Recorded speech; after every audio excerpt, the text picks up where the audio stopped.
मैं वंशिता शर्मा, आप देख रहे हैं दिव्य हिमाचल टीवी। हिमाचल साहित्य रविवार के आज के अंक में आप सबका हार्दिक अभिनंदन है।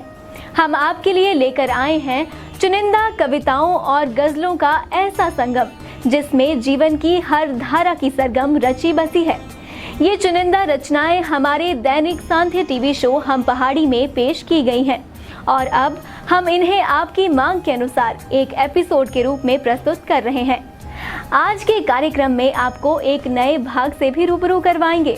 इस भाग में आपको बताएंगे कई बेहतरीन किताबों के बारे में और ले जाएंगे आपको इन किताबों की दुनिया में। आपके परामर्श के बाद हम कार्यक्रम की अंतिम पेशकश के रूप में एक रचनाकार की कृति खुद उनकी ही आवाज में प्रस्तुत करते हैं, जो आपको पसंद भी खूब आ रही है। आपसे हम यहाँ एक अनुरोध भी करना चाहेंगे। अगर आप लयबद्ध लेखन करते हैं तो आप भी अपनी रचना दिव्य हिमाचल टीवी को भेज सकते हैं। चयनित होने पर ये पहले हम पहाड़ी और फिर इसी कार्यक्रम हिमाचल साहित्य रविवार में प्रसारित की जाएगी। तो आइए शुरू करते हैं आज का साहित्यिक सफर। कार्यक्रम की शुरुआत करते हैं। हम अपने दर्शकों के लिए एक बहुत खूबसूरत गजल लाए हैं राहत इंदौरी साहब की। देखिए इंदौरी साहब क्या लिखते हैं कि कश्ती तेरा नसीब चमकदार कर दिया, इस पार के थपेड़ों ने उस पार कर दिया। अफवाह थी कि मेरी तबीयत खराब है, अफवाह थी कि मेरी तबीयत खराब है, लोगों ने पूछ पूछ के बीमार कर दिया। रातों को चांदनी के भरोसे ना छोड़ना, रातों को चांदनी के भरोसे ना छोड़ना, सूरज ने जुगनुओं को खबरदार कर दिया। ये राहत इंदौरी साहब ने लिखा है। बशीर बद्र साहब की एक गजल है दर्शकों के लिए। इरशाद। आंखों में रहा दिल में उतर कर नहीं देखा, आंखों में रहा दिल में उतर कर नहीं देखा, कश्ती के मुसाफिर ने समंदर नहीं देखा। क्या बात।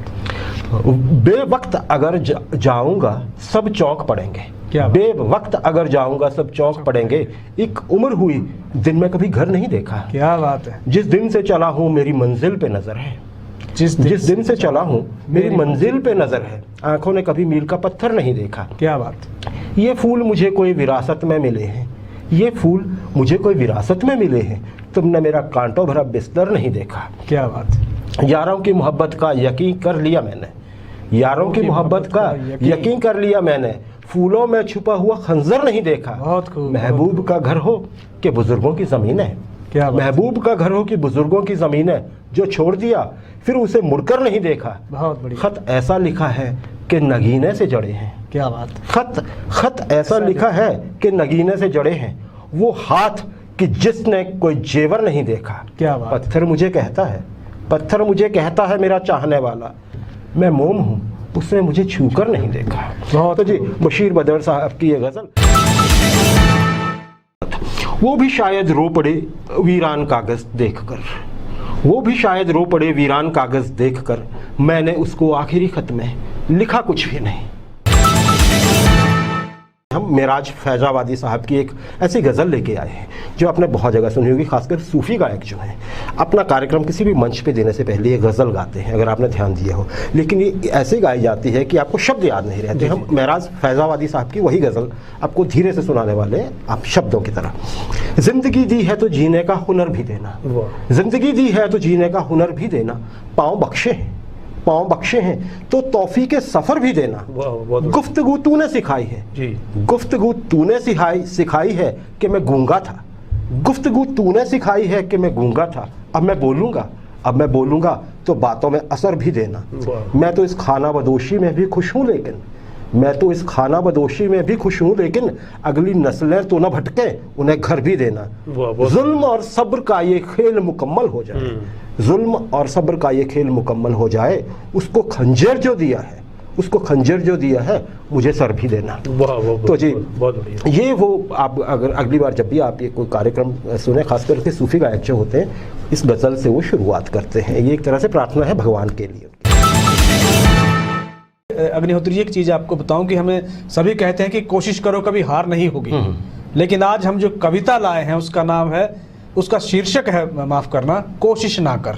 और ये कोशिश ना कर क्या है, ये देखिए कवि क्या लिख रहे हैं। तू जिंदगी को जी, उसे समझने की कोशिश ना कर, सुंदर सपनों के ताने बाने बुन, पर उनमें उलझने की कोशिश ना कर। चलते वक्त के साथ तू भी चल, उसमें सिमटने की कोशिश ना कर। अपने हाथों को फैला, खुलकर सांस ले, अंदर ही अंदर घुटने की कोशिश ना कर। मन में चल रहे युद्ध को विराम दे, खामखा खुद से लड़ने की कोशिश ना कर। कुछ बातें भगवान पे छोड़ दे, सब कुछ खुद सुलझाने की कोशिश ना कर। और अंत में क्या लिखते हैं कि जो मिल गया उसी में खुश रह, जो सुकून छीन ले उसे पाने की कोशिश ना कर। बहुत खूबसूरत पंक्तियां लिखी हैं। जी कोशिश ना कर। जी, बहुत अच्छा मतलब एक संदेश है पॉजिटिविटी का। वसीम बरेलवी साहब की एक गज़ल है, क्या बात, वो मैं दर्शकों के लिए पेश करना चाहूँगा यहाँ पे। अपने चेहरे से जो जाहिर है, अपने चेहरे से जो जाहिर है छुपाएं कैसे। क्या बात, अपने चेहरे से जो जाहिर है छुपाएं कैसे, तेरी मर्जी के मुताबिक नजर आए कैसे। क्या बात। घर सजाने का तसव्वुर तो बहुत बाद का है जी, घर सजाने का तसव्वुर तो बहुत बाद का है, पहले ये तय हो कि इस घर को बचाएं कैसे। क्या बात, बहुत खूब। लाख तलवारें बढ़ी आती हो गर्दन की तरफ, लाख तलवारें बढ़ी आती हो गर्दन की तरफ, सर झुकाना नहीं आता तो झुकाएं कैसे। क्या बात। कह कहा आंख का बर्ताव बदल देता है, कह कहा आंख का बर्ताव बदल देता है, हंसने वाले तुझे आंसू नजर आए कैसे। क्या बात। फूल से रंग जुदा होना कोई खेल नहीं, फूल से रंग जुदा होना कोई खेल नहीं, अपनी मिट्टी को कहीं छोड़ के जाए कैसे। कोई अपनी ही नजर से तो हमें देखेगा, कोई अपनी ही नजर से तो हमें देखेगा, एक कतरे को समंदर नजर आए कैसे। और जिसने दानिस्ता किया हो नजर अंदाज वसीम, जानबूझ के जिसने दानिस्ता किया हो नजर अंदाज वसीम, उसको कुछ याद दिलाएं तो दिलाएं कैसे। तो जी वसीम बरेलवी साहब की गजल थी। खुदा ने लीडरों को वो हुनरमंदी अता कर दी, किसी को गर चवन्नी दी कसम से वो सता कर दी। नहीं आए वो हल्के में तो बरसों तक नहीं आए, नहीं आए वो हल्के में तो बरसों तक नहीं आए, जो आए वो तो आने की खबर हल्ला मचा कर दी। कभी तुम लौट कर आए ना हमसे हाले दिल पूछा, कभी तुम लौट कर आए ना हमसे हाले दिल पूछा, बताओ तो सही ऐसी भी हमने क्या खता कर दी। जिन्होंने जान की परवाह ना करके तुम्हें चाहा, जिन्होंने जान की परवाह ना करके तुम्हें चाहा, उन्हीं के घर जला डाले सितम की इंतहा कर दी। रजनीश मंगा की ये पंक्तियां थी अग्निहोत्री। वकील अख्तर साहब की एक गजल है, छोटी सी लेकिन बहुत एक मैसेज के साथ है। जी, आपसे झुक के जो मिलता होगा, आपसे झुक के जो मिलता होगा, उसका कद आपसे ऊंचा होगा। क्या बात। नुक्ता चीनों पे जो हंसता होगा, उसको अपने पे भरोसा होगा। वो जो वीरान फिरा करता है, उसके सर में कोई सहरा होगा। रेगिस्तान। वो जो वीरान फिरा करता है, उसके सर में कोई सहरा होगा। तुम ना समझोगे मेरी बात मगर, तुम ना समझोगे मेरी बात मगर, सोचने वाला तो समझता होगा। क्या बात। वो जो मरने पे तुला है अख्तर, जी, वो जो मरने पे तुला है अख्तर, उसने जीकर भी तो देखा होगा। बहुत खूब। शुरुआत करते हैं कविता के साथ जो हमें भेजी है सोलन से। देखिए इसमें कवि क्या लिख रहे हैं। इसका शीर्षक है पर्वत भी अब लापरवाह हो गए हैं। पर्वत भी यारो अब लापरवाह हो गए हैं, इनके पाँव भी अब फिसलने लगे हैं। शायद बर्फ की चादर में भी गर्मी लग रही है, तभी तो अंगड़ाई ले पर्वत पिघलने लगे हैं। देख मानव की बदली हुई फितरत, अपने व्यवहार ये पर्वत बदलने लगे हैं। पर्वतों से टकराकर बादल बरसते हैं। अग्निहोत्री जी क्या लिख रहे हैं। पर्वतों से टकराकर बादल बरसते हैं, बादल फटने का मंजर ये दिखाने लगे हैं। रोक लेते हैं हर एक तूफान को ये, अब तो विध्वंस अब ये करने लगे हैं। नदियां नाले भूधर का श्रृंगार है, अब इसी में सैलाब लाने लगे हैं। तो गड़खल की से भेजी है ये कविता अतुल कुमार जी ने। नूशुर वाहिदी साहब की एक गज़ल है, वो मैं सुनाना चाहूँगा दर्शकों को। कभी झूठे सहारे गम में रास आया नहीं करते जी, ये बादल उड़ के आते हैं मगर साया नहीं करते। क्या बात। कभी झूठे सहारे गम में काम आया नहीं करते, इरा साया नहीं करते, बादल उड़ के आते हैं मगर साया नहीं करते। यही कांटे तो कुछ खुददार हैं सहने गुलिस्ता में। यही कांटे तो कुछ खुददार हैं सहने गुलिस्ता में, कि शबनम के लिए दामन तो फैलाया नहीं करते। वो ले लें गोशाए दामन में अपने या फलक चुन लें, वो ले लें गोशाए दामन में अपने या फलक चुन लें, मेरी आंखों में आंसू बार बार आया नहीं करते। सलीका जिनको होता है गमे दौरा में जीने का, सलीका जिनको होता है गमे दौरा में जीने का, वो यूं शीशे को हर पत्थर से टकराया नहीं करते। जो कीमत जानते हैं, जो कीमत जानते हैं गर्दे राहे जिंदगानी की, जो कीमत जानते हैं गर्दे राहे जिंदगानी की, वो ठुकराई हुई दुनिया को ठुकराया नहीं करते। कदम में खाना में रखना भी कारे पुख्ता कारा है, कदम में खाने में रखना भी कारा पुख्ते कारा है, जो पैमाना उठाते हैं वो थर्राया नहीं करते। नुशुर अंत में कहते हैं, नुशुर अहले ज़माना बात पूछो, अहले ज़माना बात पूछो तो लरजते हैं, वो शायर हैं, वो शायर हैं जो हक कहने से कतराया नहीं करते। क्या बात है, बहुत तो ये बहुत खूब, जी बहुत जी बढ़िया जी गजल। कोई हंगामा सरे बज़्म उठाया जाए, कोई हंगामा सरे बज़्म उठाया जाए, कुछ किया जाए चरागों को बुझाया जाए। जॉन एलिया साहब की एक गज़ल है। कितने ऐश से रहते होंगे, कितने इतराते होंगे, कितने ऐश से रहते होंगे, कितने इतराते होंगे, जाने कैसे लोग वो होंगे जो उसको भाते होंगे। शाम हुए खुशबाश यहाँ के मेरे पास आ जाते हैं, मेरे बुझने का नज़ारा करने आ जाते होंगे।